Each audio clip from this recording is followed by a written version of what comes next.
Balıqlar üçün 2026-cı ilə olan proqnoz. Balıqlar, bu il sizin ilinizin əsas mövzusu puldur. Niyə? Çünki iki böyük planet Neptun və Saturn sizin ikinci evinizdən, pul evinizdən keçir. Bu o deməkdir ki, birincisi sizin həyatınıza böyük pullar gələ bilər. Niyə? Çünki 26 yanvar tarixində Neptun o bizə böyük pullar gətirə bilən planetdir. O da sizin ikinci evinizə keçir. Lakin eyni zamanda Saturn 14 fevralda sizin ikinci evinizə keçir və bu da o deməkdir ki, siz pulu qənaət etməlisiniz, pula ağılla yanaşmalısınız, yatırım etməlisiniz. Saturn imkan vermir ki, biz bədxərclik eləyək. Saturn həmişə deyir ki, qənaətçil ol, sabahı düşün, ayağını yorğanına görə uzan. Bu iki göstəricini eyni zamanda biz birləşdirsək, yenə də ola bilsin ki, siz böyük pullar əldə edə bilərsiniz Neptuna görə, amma baxırsınız onları nəyə xərcləyirsiniz. Çalışın, yatırım edin və ya çalışın pulları toplayın, daha çox qırağa qoyun. Amma yenə də sizin doğum xəritənizlə də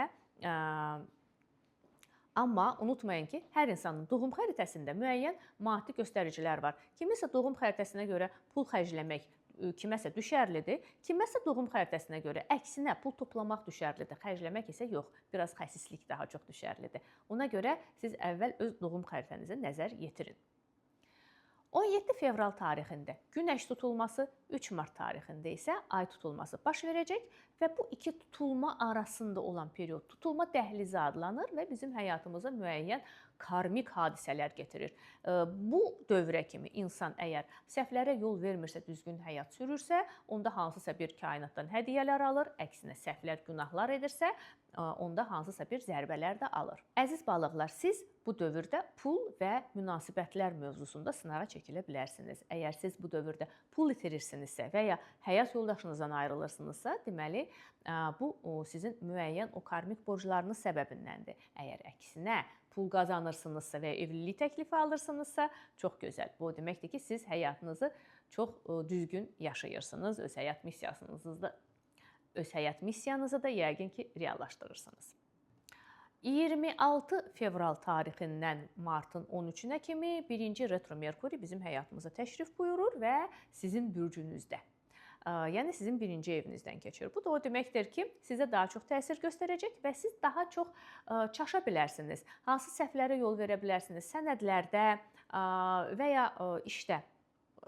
Daha çox çalışın, diqqətli olun və ya bəlkə də istəyirsinizsə tətilə də çıxa bilərsiniz ki, bu səhvlərdən biraz uzaq olasınız. 26 aprel tarixində Uran retro hərəkətdən çıxır və sizin 4-cü evinizdə direkt hərəkətə davam edir. Bu deməkdir ki, siz bu dövr ərzində, Uran burada 7 il qalacaq, amma ola bilsin ki, daha güclü təsir məhz 1-ci il ərzində olur. Ona görə bu dövr ərzində siz evinizi dəyişə bilərsiniz, evinizdə hansı bir dəyişiklik edə bilərsiniz, təmir edə bilərsiniz, yeni evə köçə bilərsiniz. Və ya ola bilsin ki, məsələn, evinizə daha çox Uran texnikanı sevir, müasirliyi, innovasiyaları sevir. Ola bilsin, evinizdə yeni texnika qurasınız, ağıllı ev sistemləri qurasınız, soyuducu bugündən sonra sizin bəlkə telefonunuza SMS göndərəcək ki, hansısa bir ərzaq soyuducuda bitib. Bax, belə sistemləri qurmaq üçün Uran 4-cü evdə çox gözəl bir göstəricidir. Yupiter, bəxt və şans planeti iyun ayına kimi sizin 5-ci evinizdədir, iyun ayından keçəcək 6-cı evinizə. Yupiter 5-ci evdə olanda bu sevgi üçün çox gözəl bir perioddur. Ola bilsin ki, siz kiməsə aşiq olmusunuz, ola bilər ki, siz sevgi yaşamısınız və ya yaşayırsınız hal-hazırda. Bu dövrdə evlilik təklifi də almaq olar, aşiq də olmaq olar və həm də evladlarımız da 5-ci evə aiddir. Ola bilsin ki, biz evladlarımızın hansı bir xeyir işini görək və ya onlardan hansı bir şad xəbər alaq. Yaradıcılıq üçün də yaxşıdır, yaradıcılıq nailiyyətləri əldə etmək üçün də çox yaxşı bir dövrdür. 6-cı evə keçəndən sonra Yupiter işdə uğur qazana bilərsiniz, işdə nailiyyətlər qazana bilərsiniz, hansısa bir mükafat ala bilərsiniz, vəzifə ala bilərsiniz, nailiyyətlər əldə edə bilərsiniz.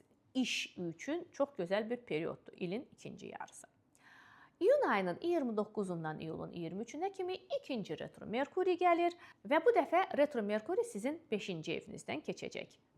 Bax, bu halda keçmiş sevgililər də geri dönə bilərlər.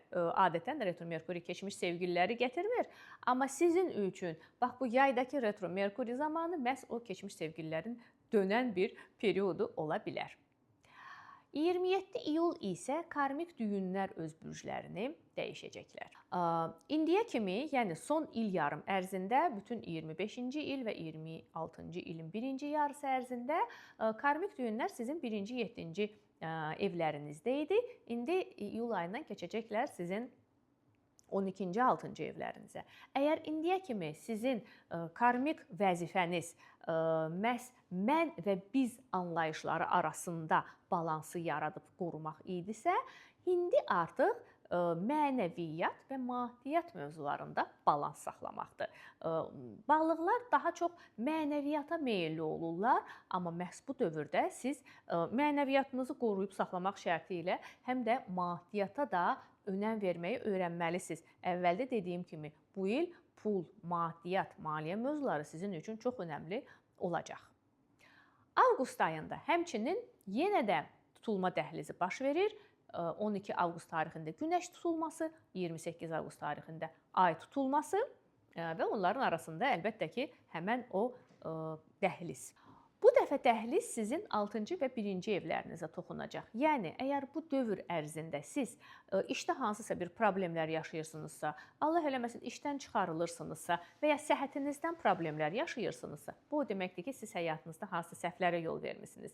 Əgər əksinə nəsə bir sağalırsınızsa, məsələn, hansısa xəstəlikdən durursunuzsa və ya işdə mükafat alırsınızsa, vəzifə alırsınızsa, bu deməkdir ki, hər şeyi çox doğru, düzgün edirsiniz.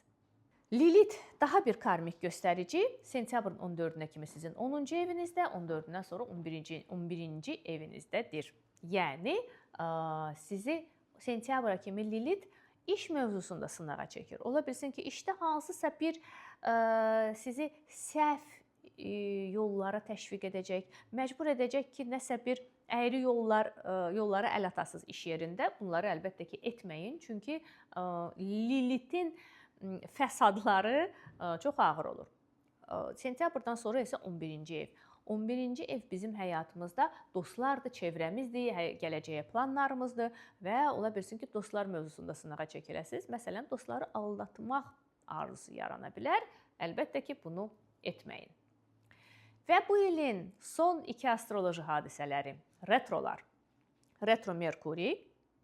Retro Merkuri oktyabrın 24-dən noyabrın 13-nə kimi və retro Venera oktyabrın 3-dən noyabrın 14-nə kimi.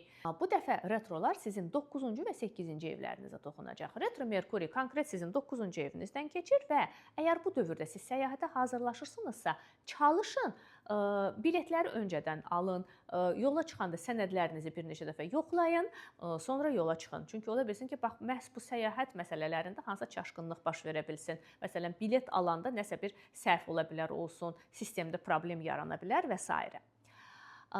Retro Venera isə sizə xaricdən hansısa bir xəbərlər gətirə bilər. Ola bilsin ki, hansısa xaricdə keçmiş sevgililəriniz varsa, onlardan yeni bir xəbərlər də eşidə bilərsiniz. Bax belə, bu da oldu balıqlar üçün proqnoz 2026-cı ilə və biz bitirdik.